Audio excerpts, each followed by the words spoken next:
Je m'appelle Stéphanie Pérez et je suis l'auteure du Gardien de Téhéran.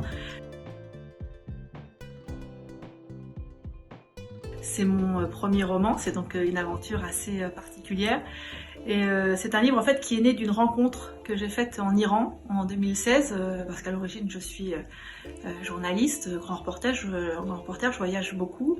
Et donc j'ai fait cette rencontre en Iran, la rencontre du gardien du musée d'art contemporain de Téhéran. Et j'ai découvert qu'il avait une histoire assez incroyable, parce que cet homme, que rien ne prédestinait à un grand destin, il avait à peine l'équivalent du brevet, et bien cet homme s'est retrouvé à protéger une prestigieuse collection d'art contemporain de la folie des religieux islamistes lorsqu'il y a eu la révolution islamique de 1979 en Iran. On se rappelle, l'ayatollah Khomeini avait pris le pouvoir, le Shah et son épouse Farhadiba avaient été chassés. Et bien il laissait derrière eux une incroyable collection, près de 300 œuvres incroyables. Il y a des Monet, des Warhol, des Bacon, des Picasso. Aujourd'hui, cette collection, elle vaut 3 milliards de dollars.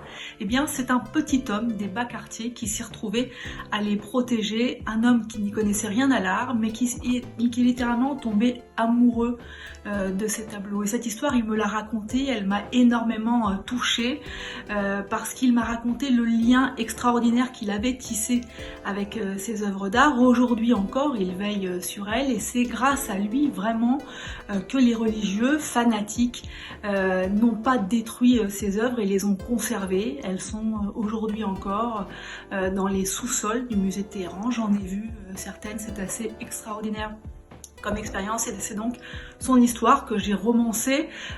Pourquoi je l'ai romancée? Parce que je ne voulais pas que la vie de ce gardien soit en danger. On sait que l'Iran est un pays complexe où la parole n'est pas libre. Je ne voulais pas qu'il ait de problème à cause de moi, mais je voulais quand même lui rendre hommage à son courage.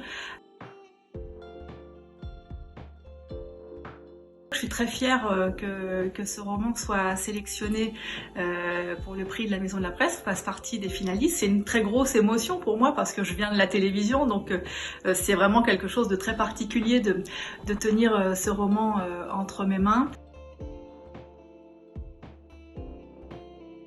Peut-être que, alors, comme ça, à première vue, l'Iran, ça peut être un sujet un peu obscur, qui peut peut-être un petit peu être repoussoir, mais il faut surtout voir ce livre comme vraiment une ode à la culture, à l'art, et surtout une formidable ode à la liberté, parce que mon Cyrus, mon gardien, alors que son pays se recouvrait de noir, lui, eh bien, il a accédé à la lumière, et c'est vraiment ce message que je voulais faire passer à travers ce livre.